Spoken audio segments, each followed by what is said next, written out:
Welcome to Reverb Roundtable, a weekly show that brings the brightest creative minds and digital producers in sports, entertainment, politics, news, and more to share their stories and strategies that will help you become a better leader and creator.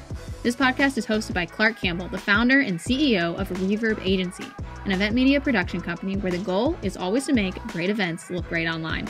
Today we are joined by Drew Bedard, the Vice President of Marketing at Bristol Motor Speedway. We dive into why your social engagement or customer service should be just as important as your content, why you really shouldn't have an intern in charge of your communications, and how to effectively engage with fans both in the stadium and out.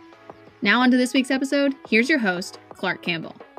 Thank you, Tessa. Yes, William and I are here at the Reverb Roundtable this morning with just, in my opinion, a really big deal in the sports world and venue world. Drew is up at Bristol Motor Speedway. He's the Vice President of Marketing. So good to have you on the Reverb Roundtable. Good morning, sir. How are you today? Great, guys. It's good to be here. Thanks for reaching out. Excited to be here. Listen, real time is a big deal with Reverb. It's a space we like to play in. And I just reached out one day, as you hear a fire truck going by. I reached out one day on Instagram to Bristol Motor Speedway. And I was like, there's no way they're going to reply. None of the big people reply on Instagram. And I got a reply within like minutes about this podcast. And I was like, whoa, this caught me off guard. They're doing something right. Obviously, they're doing a lot right. But thanks, Drew. Tell me real quick, do you have a team that manages Instagram like 24/7? Like, I was not expecting a quick reply from some rando here in Southeast Tennessee. Well, when you have, thanks for saying no, it's not a team, unbelievably so, but it's actually just one person. Carissa King, who's on my team here at Bristol, is just very attentive. She's just on it all the time. And she's an excellent marketer. She's a well-rounded marketer because we do a lot of things here in the marketing department at Bristol. But yeah, she manages our social media, and she was just on there and she said, hey, do you want to reach back out? And I was like, heck yeah, let's do it. So that's what you got me today. But yeah, we're managing social with really one person. I would say from a social response perspective, it's more like 2 or 3 people. We try to make sure that social response is just as high a priority as content is. That's fantastic. We have to be that way because customer service is so important in live events. So yeah. Okay, let's jump right into that. I have plenty of other questions. Will has other questions we're going to get to about what you do, but real-time engagement, you just said engagement is as important as content, or as content and engagement go hand in hand. We could not agree more. You have one of the biggest venues that you're managing content and engagement for in the world, right? Bristol Motor Speedway holds how many people? Well, technically, I mean, for the football game that we had in 2016 with Tennessee and Virginia Tech, we had 159,000 people here. We can hold up to 160,000. But I mean, with the modifications, we've made a lot of sort of fan forward modifications. We put a new bar in on the backstretch. We've put cup holders and more spacing at every seat. So it's a little lower than that when you just have a regular event here, but it's still one of the biggest venues in the United States and in the world. Gosh. So when we look at this, we look at fans that are on site and fans that are off site as it relates to social engagement. That number blows my mind. And you just said 2 people sometimes on social engagement. How in the world do you effectively, during a big event, manage real-time social engagement at a place like Bristol with fans there and watching from home? Yeah, great question. It's actually when we get to a live event, much like we do with the grandstands and concessions and other things like that, we've got to staff up. So whereas Carissa, who I mentioned, who's on my team here, and then maybe a couple other people internally that are paying attention to the social inboxes and the customer service inboxes, when we get to a live event and we have people on site and off site, we staff up to probably 4 or 5 people that are making sure. And when we look at maybe the customer service part of the puzzle, we are looking at all the social media feeds. So obviously Instagram, Facebook, Twitter.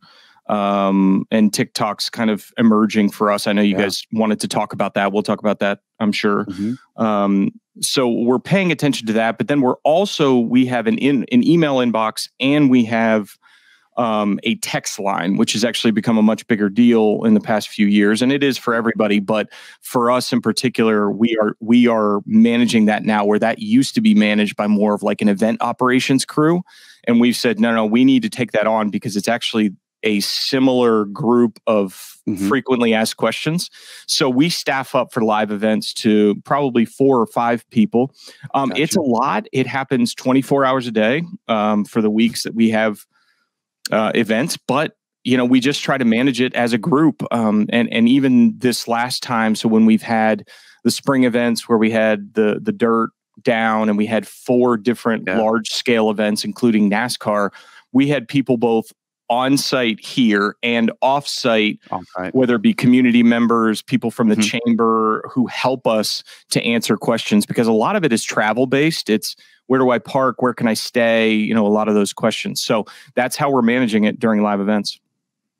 What are the tools and platforms you guys have in place to actually interact with all of these people that are trying to reach out to you? Obviously, if you're managing multiple members on your team during a live event, you have to have a way to like air traffic control, coordinate all that. What's y'all's process around that? Yeah, it's different tools for sure. One is Sprout Social. We use that for both planning, scheduling, and listening. We're using the native platform, so obviously Facebook and Instagram being integrated now is a nice benefit. So you don't have to punch it, or you don't have to jump over to different tabs all that often. We use a texting service called 24/7. It used to be called, ISS. It was more of an event operations, EMS, police, those groups that were kind of using it before. And now we've integrated it into kind of the marketing, customer service, and we use that for both inbound and outbound.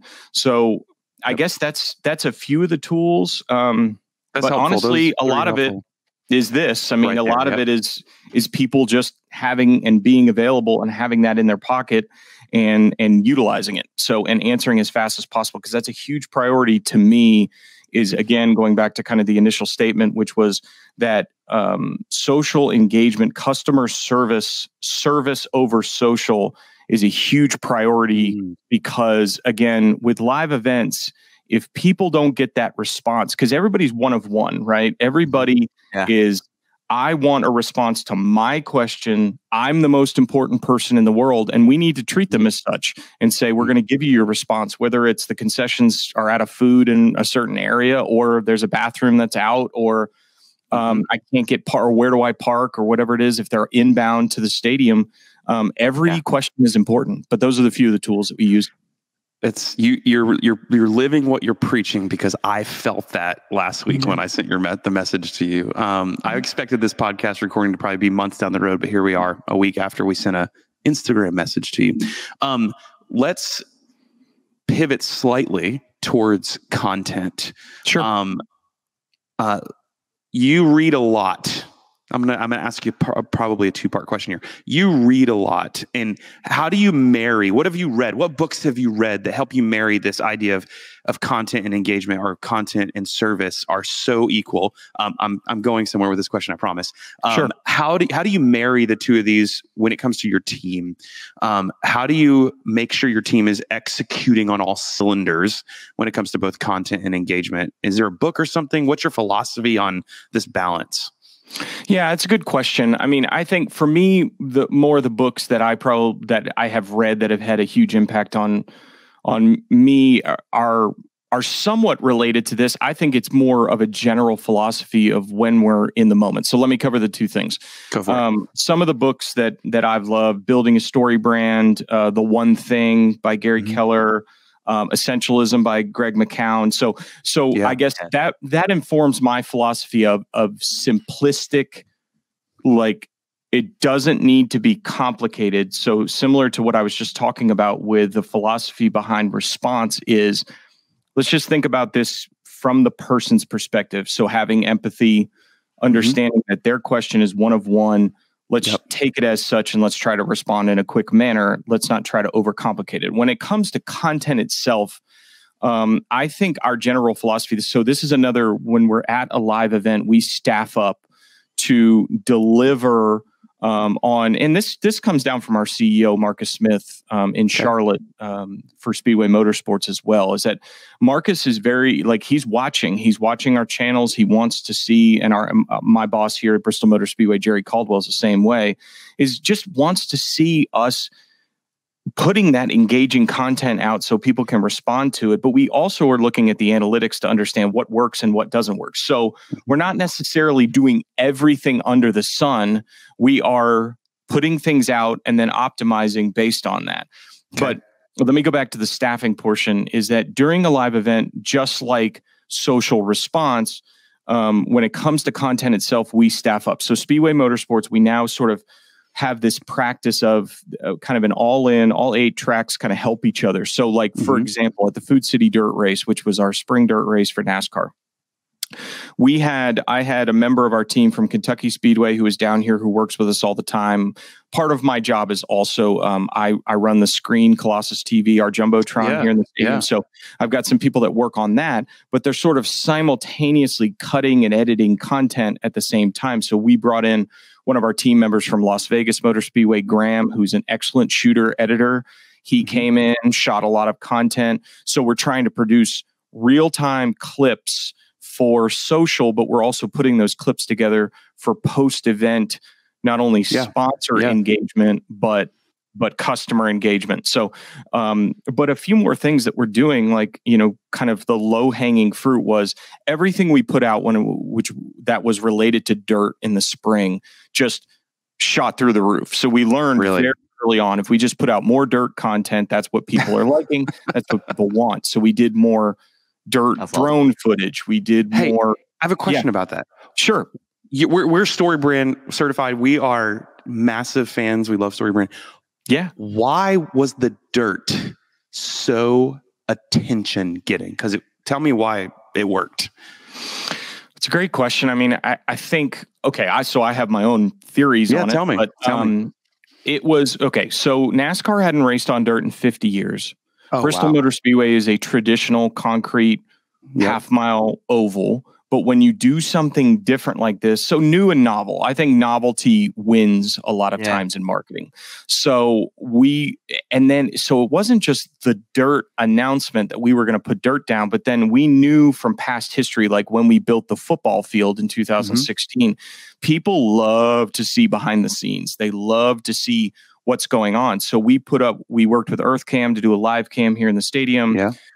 We were putting out daily content about just piling up dirt, and you'd be amazed. I mean, if you look at our YouTube channel, we spiked YouTube. Well, our YouTube, it's not obviously not in the grand scheme of things, but for us, it was a big spike, and it was all related to the dirt going down. So new and novel was huge. I think people were just curious. I think there was some parts of it that was polarizing. Like I've talked about this before, is that, part of marketing, again, it doesn't have to be that complicated. If you can find something that either pulls at the heartstrings, is humorous, or polarizing, if you stay in those 3 lanes, you can make marketing work in just about anything. Totally. Say those again. Say those 3. Yeah. So humor, feelings, like, creating an emotion, pulling at the heartstrings. So honestly, if you look at TV commercials these days, you could probably throw them into those 3 buckets. I would say the other one is a pattern interrupt. Like my dad and I were watching the other night, and Geico had one of their crazy commercials on, and I was like, that's a pattern interrupt. That's not necessarily a great narrative, anything that's going to pull at the heartstrings, anything that's necessarily polarizing, but it got you to look up, and then the brand logo shows up. I was like, okay, so that may be my 4th category, is the pattern interrupt category. But so the dirt was polarizing from the start. A lot of people wanted NASCAR to go to a traditional dirt track, not a place that was putting down dirt. So there was a lot of haters just as much as there were people who were excited about it. Interesting. But nonetheless, that all meant traffic rose. And so we just kept putting out content. You know, even like one of our most popular videos for YouTube over the last few months was the hauler parking on dirt. I was going to ask about this. Yeah. So like 100,000 people. I know. And it spiked like that in the first, you know, couple of hours. I mean, I think we had 75,000 views within a couple of hours. Can we explain really quick? Explain to everyone what 100,000 people watched, because it blew my mind when I watched this video. Yeah, so it blows my mind. It was so popular. It gives everybody a really good smile. These trucks drove in the car. Go ahead, tell them what it was. Yeah, the hauler parking is simply, we've made this a regular practice now, but we just put hauler parking on dirt. So you got to use keyword marketing. All you marketers out there, use the keyword. Don't miss it. But we use the word dirt in there. Hauler parking on dirt. We had to build a dirt ramp, but then it's literally just the NASCAR haulers with the cars inside coming to park in the infield. That's it for an hour. And 100,000 people. The first time that we did that, we had no sound. We had no sound, no music, no nothing, and it got 150,000 views. People love to watch, NASCAR fans love to watch the haulers parking. So, but we did that live from up, and we were able to. So this was a live stream that was going on that people were engaging in. This was just like a total live stream. It wasn't even audio, and it was just these, they were hauling in the cars and parking. Yeah, that was the first time. This time we've gotten a little bit more sophisticated. We run a little bit of music in the background, and I usually try to commentate and try to answer questions more than anything, because it's actually not only people are commenting on the hauler parking and, ooh, there goes that truck or whatever it is, but they're also asking questions. Where do I park? Can I still get tickets? All these different things. So I try to commentate and bring the questions into the fold. But it was amazing. I mean, people just love, and I know you guys are real-time marketers. You focus on that, but it was amazing to see. Live streaming is one thing I'm extremely bullish on for our company. I keep pushing our teams all over the country in Speedway Motorsports. I'm like, live stream it, man. People want to see live content. They want to see behind the curtain. They want to see what we're doing. And that was a great example. Sorry, I'm just that when I watched that this morning, that video flipped me out. I want to dig a little deeper into so you had the live stream, then you've got the real-time stuff. We do a lot of work for the SEC. It is really hard with TV and legal and rights and stuff to know what you can pull at what time. Can you post it in real time? Does it come from an EOS, like a DSLR, one of our cameras, or does it come from a broadcast camera? Like, do you have rules? You guys have so many tracks, and you're working with Fox or NBC or whoever you're working with. How do you know what you can and cannot post in real time? Do you have rules, or is it just do whatever you want? No, that's a good question. I would say there's certainly rules of engagement, but there's also, I would say maybe 5 to 8 years ago, there was a much stricter line with both NASCAR and NHRA of what you can post and when. Okay. I would say today we're all so eager to serve the audience that's out there and to pull them maybe into a live broadcast for Fox or NBC, that everybody's on it all the time. So we're sharing a lot of content, we're sharing photos, we're sharing videos, recaps between the entity NASCAR or NHRA, Fox or NBC, and the property or company, whether it's Speedway Motorsports or NASCAR. They're sharing those with their live time teams.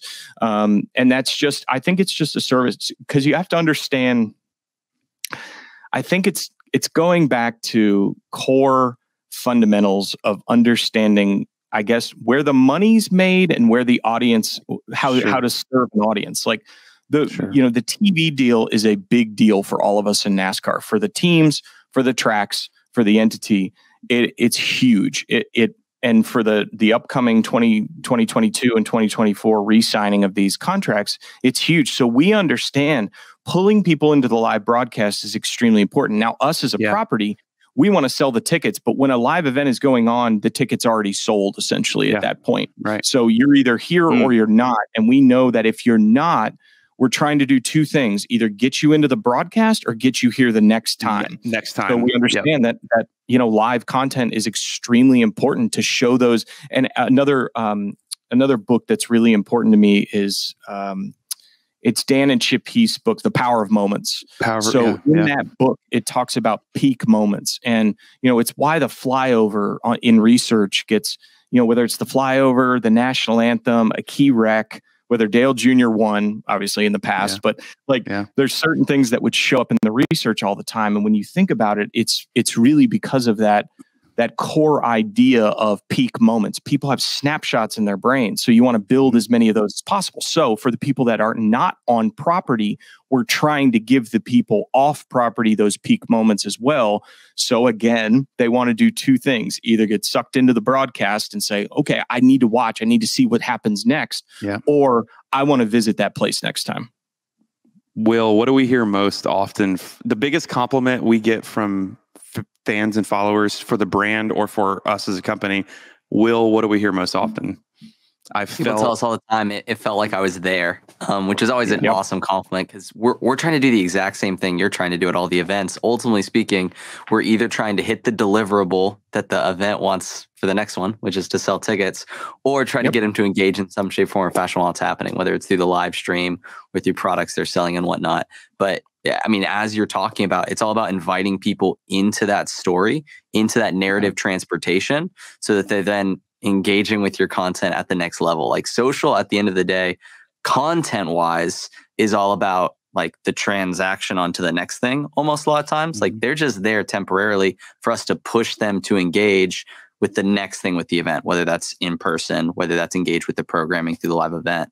But I love what you were talking about earlier, because it is the funny thing when we build out teams. We're so content driven often. If you just look at the staffing on our teams that are doing these things, there's oftentimes like one person managing social and then like 3, 4, 5 content producers.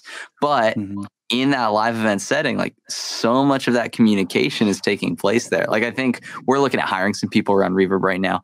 And when we were looking at some potential people, like the default is like, go to their Instagram and let's see, because that's our form of engaging with each other as like a culture right now. Like that's our information flow. Is we don't even pick up the phone and call or text anymore. It's like, go to the nearest social platform that you know that they're on, and then go learn about them or interact with them and engage with them in that way. Like we literally reached out to you through social. And so in that live event setting, so much of it is communication based. The content is typically to push towards either the next event or push to engage in real time with the stream or whatnot. And then of course, like what you're doing with the communication and what we do with the communication, it's a tension for us, because the content's sexy. So people are always happy to pay for the content, but the communication is so important, and it's necessary, but it's hard to reflect in our staffing because people don't want to pay for it. They don't want to pay for it. Yeah. And a lot of times, it doesn't sound like you're doing this, but a lot of times people will put interns or volunteers on communication, but they will never put an intern or a volunteer on high-end video. And I'm like, no. So we really advocate. We fall into the convo all the time to where it's like, we have this whole team. We'll come do photo, video. We'll manage all your socials and communication. They're like, we want all those content teams. We have this intern that we pay like $12 an hour though. So they handle all the social platforms and posting and communication. So we're good on that front, but the content is what we need. Yeah. Question real quick for you, Drew. We're gonna get to TikTok in just a second. Will is gonna talk about. I'm not a TikTok expert. I actually re-downloaded it for the first time in like 6 months for this conversation. But we'll get. That's gonna be the next question. Right now, I want to ask you about Command Center. Massive property that you're on, all of your events, whether it's NASCAR or Dude Perfect coming up soon. Yeah. You have a massive property. Does your social team, do you have a command center in your offices? Is it on the ground in the middle of the track? Like, I know you have some people offsite, but do you have a central hub, or people carrying computers around editing wherever they can? Good question too. I keep saying good question. Good questions, you guys. Excellent job. Thank you. 2 places. One is the media center in the infield is a hub. So Carissa, who I mentioned earlier, she is in the infield to kind of get that real-time kind of vibe, whatever's going on in the infield, but also going back to her desk and computer in the media center. Okay. So that's one space. And the second one is Colossus Control, which is again our Jumbotron. Yeah. We have a control center on the front stretch of the speedway that looks over the entire property or looks over the speedway. At an NHRA race, it's very similar at the dragway. We usually sit up in a suite to try to kind of oversee what's going on. But yeah, I like to put the social response person in the booth with me up top because two things. One, I can help answer questions quickly. And then the second thing is that race control is right next to us. Race control is kind of the central hub of the property that's where kind of like the phones, like even old school phones are ringing and people are going, okay, we've got a toilet out in this area so if there is something going on, we can just knock on the window and say, somebody on social said something is going on the property. Can we dispatch a team there quickly? So those are the two hubs. Yeah, that's we find all the time, like having a centralized team as much as possible or real-time communication. Sometimes we use AirPods when it's loud. Like it's hard to use AirPods, and the real-time communication and that team being in synchronization is a huge part of your success. Yeah, and then it's just group texts and other things like that. Just everybody. And I'm big on that. I'm big on gathering like the communication channels. I don't like to do single text to like various different people. I'll throw everybody, and I know some people don't like it, but I'll throw everybody into a group text and just say, let's just talk as one. Let's get in sync. So if we've got somebody working for us up in the booth who's doing social response, is that me, her, and Carissa would be on a text chain together answering questions and trying to, so that we just cut down on time because time matters. Will and I have been trying to solve this problem for years when it comes to our real-time teams. And we keep asking people on the podcast, so do you have some special tool that you use for real-time communication? And everybody says, we just use iMessage. Right. Yep. Yeah. Group text, Facebook Messenger. Yeah, that helps. We actually fired someone from our team because they had an Android phone. Like, it just isn't going to work out. It's because they showed up green in the text. Yes, exactly. Like, they ruined the whole thread. We're done here. Get out of here. We have a pretty good track record of convincing people to switch over to iPhone. But anyways, Will, TikTok, take it away. TikTok, I'm not as well versed about TikTok as almost anyone. I'm just up there with you. We downloaded it together. I remember that vividly, and I'm pretty sure within 2 weeks I had it off my phone because I was like, I need to go to bed at night. This is just keeping me up at night. This is terrible. But it's working. We don't do a lot of TikTok content right now for our clients, and so it is something that we're trying to dive deeper into. What's funny is we got our specialty starting out kind of in Instagram stories. So like we're familiar with like short form content a lot, but not a lot of content created in platform. So that's an area that we need to grow. And then not a lot on the TikTok platform specifically. So like, I don't know, top 3 tips and tricks of TikTok. Tell us, Drew. You guys use. Tell us. Yeah, and I am by no means our TikTok expert. So Carissa, who I mentioned, who's on our team. And then there's probably 2 other people, Stephanie, who's on my team here at work, and then there's a lot of best practices sharing between racetracks.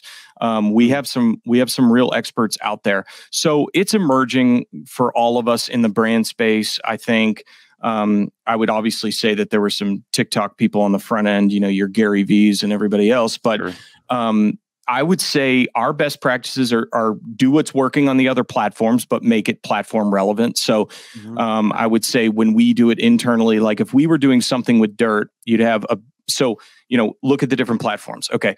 It's on Instagram. It's a beautiful photo of dirt that gets the most reactions. On Facebook, it's a question about dirt. How deep do you think this dirt is? Awesome. Then on TikTok, it's chilling on a dirt road by, Dirt Road Anthem by Jason Aldean over a tractor tilling up dirt. So it's making it platform relevant. Great example. And like the other day, like our team put out, and I was laughing at our own content. That usually doesn't happen all that much because we're usually all kind of, but last week I challenged the team. I said, look, Dude Perfect's coming to the property, which is a big deal. It's really, really cool. Dude Perfect's coming to the property. Why don't we, do a little specialized content? Let's do some trick shots around property. And Carissa came up with the idea and said, well, why don't let's just see if it's successful. If it's not, we'll play all the bloopers and say, well, because we stink at this. That's why the pros are coming and Dude Perfect's coming. Well, it did turn out that we stink at trick shots. I saw it. So they were throwing stuff off the dragway and all that other stuff. And I was laughing at it because it was really funny to watch our team. And that was like Daniel from the camping department, Landon from the ticket office, Andrew from event logistics. Like, we've had all of our team across for TikTok. Perfect for Trey TikTok. from the dragway. Like, that's everybody kind of jumped out on property for 2 hours and did some trick shots. And we did it that was specific for TikTok, which of course we could then use on Instagram Reels or something like that. But yeah, I mean, it's important. It's important. TikTok is, you go through those. Is it going to be a fad or is it going to be a real social platform? And I'm one who thinks it's going to be a real social platform. And it's, I mean, I'm on it all the time and go down the rabbit hole. And I didn't at first. I had to download it 3 times as well to actually understand what the heck it did. Nice. Now I get it. Now I like the algorithm. It serves you kind of what, like I end up in my following and even in my For You tab is a lot of like motivational stuff, marketing stuff. Because that's the stuff I'm lingering on the platform. Well, we hope that the NASCAR fans out there are lingering on our cool videos that our team's putting out. So, all right, I want to ask specifically about RealTime and your team structure as it relates to TikTok. Okay, I'm sitting here going, like Will said, we're already creating this team of content creators. Oftentimes, that team to pull off a successful SEC or NCR or Amazon music event is 3 to 6 people, right? To pull off real-time, high-quality content. Then you got another 2 or 3 people for channel management, questions, and engagement. Now we might have to add another person for TikTok because it's different content in a way. I think, I want you to correct me if I'm wrong, or are you using some of that high-quality content and repurposing it on TikTok? Like, or do you need an extra person for TikTok? I think you need to have the right person with the right vision to understand that. I don't think you need an extra person. I think you need the right person to see the moment and to see it from the different platforms.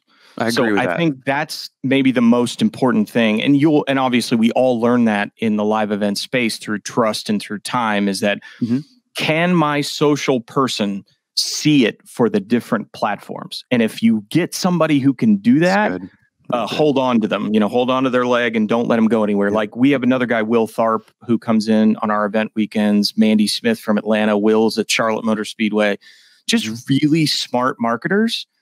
And they understand the approach of this photo of wrecked race cars would be perfect for Instagram. But this over here of, something where they're dragging a wrecked car through the pits with a funny TikTok song might just blow up on TikTok. So I think it's about having the right people with the right vision. I don't think you need more people. You just need the people who see the different platforms with their eyes. Fantastic answer. And Will, you know this about me. I love this roundtable conversation because I get to learn so much from people that are doing such high level work. I have one request, Drew, and I don't ask this often. Can I come shadow you guys sometime? Like, I literally want to see this in action. I want to see those people you just described. I'm just fascinated with it. So if you say no later, you can say absolutely, no. Man. He just said yes on the podcast. Now, I wouldn't come the Dude Perfect show. That's going to be like our own. It's essentially like we're putting on a stage show, whereas a NASCAR weekend, we are kind of old hat at that. We understand the mechanics of it, whereas the Dude Perfect show is going to be like, we're calling it chaos at the Coliseum. It is literally going to be chaos. I mean, there are going to be things flying, explosions, and pyro. And I got to bring my son. Yeah, it's going to be awesome. So where, by the way, speaking of this Dude Perfect, June 18th, I believe, right? June 18th. That's right. Friday, June 18th. Yep. Where is it? A stage in the middle? Is it on one side of the, like, where's this being set up at? So, and if I can give anybody a reference, or if they give them something to Google, when we did the Kenny Chesney concert the night before the football game in 2016, we did a big stage on the backstretch. So it was kind of on pit road. If you know the facility, and that's where we're going to put the stage for this. Obviously going to be a smaller stage, doesn't need to be a concert. stage, but we're going to put a stage there. We've got Sterling Henton, who's DJ Sturl the Pearl from UT from Neyland Stadium. He's going to be our DJ that night. So he's going to be on that. We're keeping a strip of the dirt just on the backstretch that we're going to do a demolition derby on and some other things. And I got to keep some of this a secret. So you're fine. You can. It's all going to be facing the backstretch. Okay. Fascinating. Yeah. I can't wait to It's going to be really cool. We have a lot of fun. We do a lot of kind of these one-off events on the backstretch because actually a fun fact for you guys is that our screens that go on our Jumbotron in the infield, we keep one screen all throughout the year, but 3 of the screens or the parts and pieces, because they're kind of like, Lego sets, you kind of like snap all the screens together, is that those screens actually go into a leasing program with Learfield, which used to be GoVision. There are partners in the screens. They actually go into a leasing program, and they've been everything from the Pope visit to the Ryder Cup to inaugurations and other things like that. So that's kind of a fun fact. Final Fours, like our screens go out into service and they get used. So we have one screen on the backstretch right now that's what will get used for the Dude Perfect show. Real quick, think about those screens. Do you guys use like tag board or any means of like putting up content that's happening on social? And are you guys the ones managing that? Yes.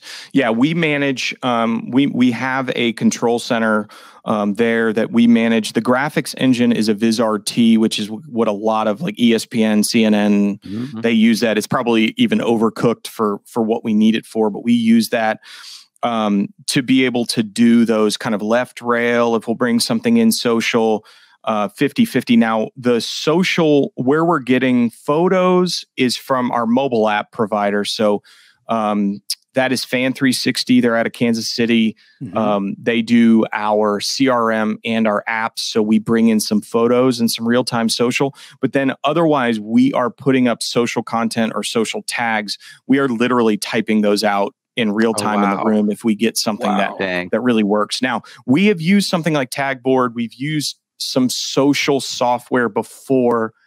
And I don't know, I haven't quite found the right thing yet that would integrate so quickly.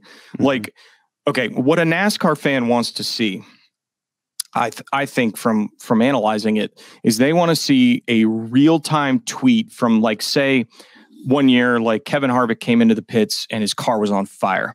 Well, his wife tweeted something about the car, or Samantha Bush about Kyle Busch, or something like that. Like, that's what they want to see on the board in real time. And I haven't quite found the right tool to get it up there in that like instant. So typing it out seems to be the best solution. But yeah, we're still looking for the right tool. Fascinating. That your team, there's so many. I'm just sitting here going, this is what do you call it when the spoke is turning correctly and the engine's, I don't know. It sounds like you guys have quite the well-oiled machine. Yeah, that's what I'm looking for. That's what we say in Southeast Tennessee. All right. Your time is valuable. We are so grateful. So we want to wrap it with something we've started asking a lot of our guests. And I don't even know if it was in the questions we sent you. So this may be putting you on the spot. It's basically, what should event marketers, real-time event marketers, start doing, stop doing? 2021, what should they stop doing? Let's go with that. Like, you look out there, you're very well studied. You read, you look at social. What should people stop doing in real-time content scenarios? And then the follow-up is, what should people experiment with? And it could be philosophical. It could be an example of, I think last week someone said, stop posting screenshots of Twitter on Instagram. And I was like, I could dig that, even though I've done it before. So Drew, tell our audience, a ton of creators, a ton of channel managers out there that listen, what should real-time event marketers stop doing in 2021?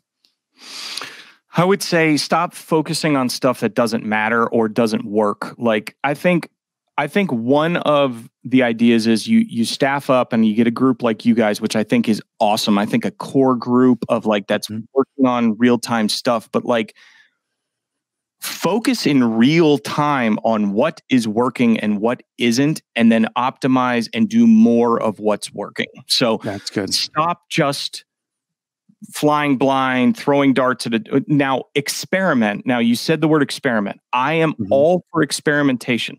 Like, our team here, we did an experiment earlier this year that I was like on the fence on. It was like, all right, let's get dirt from the 8 different tracks around the country, which for New Hampshire, it was snow, but it was snow and turned into water. But let's get all the dirt.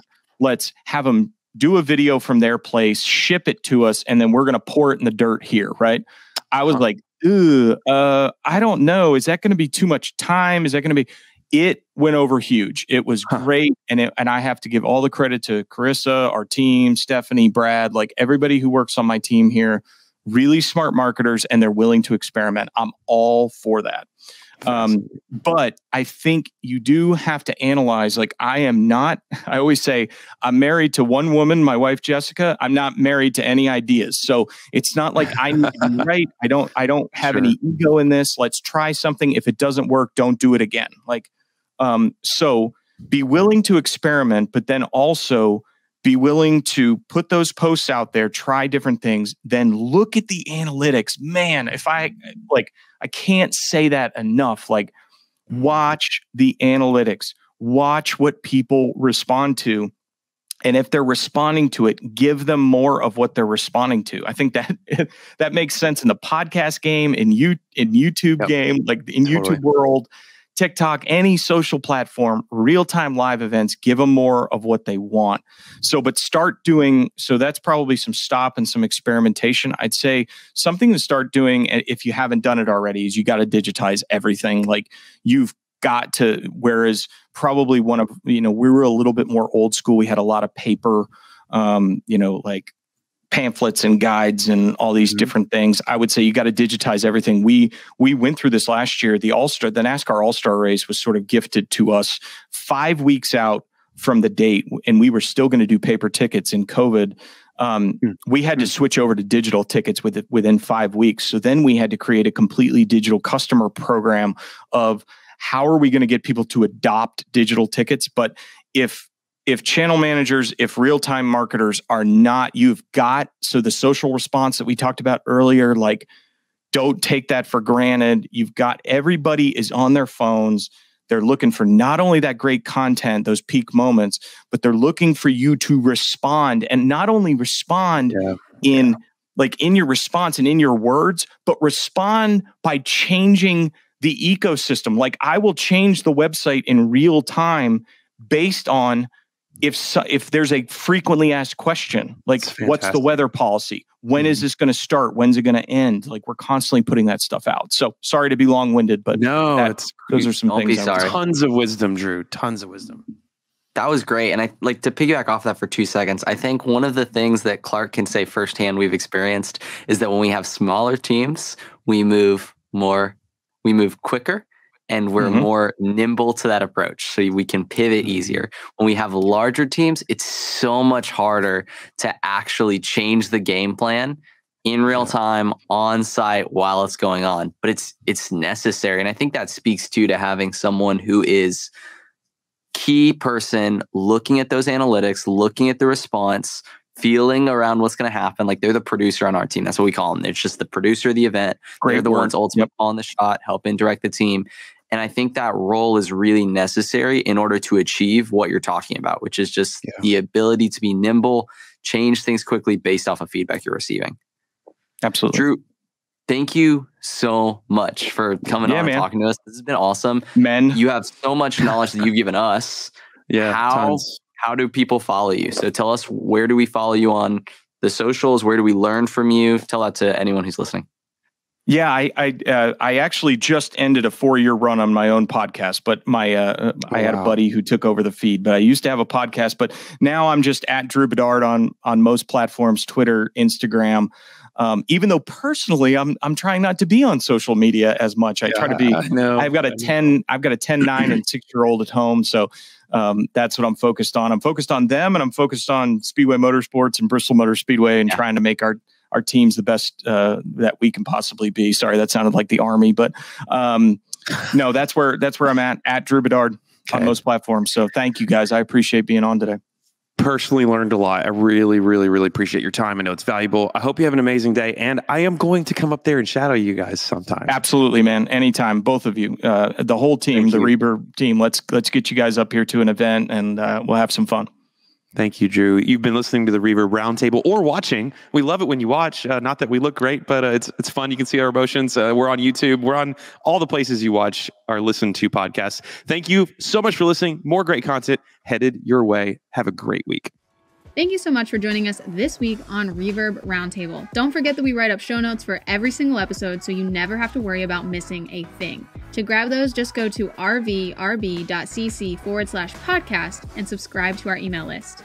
Well, that's a wrap on yet another episode. We will see you next week on Reverb Roundtable.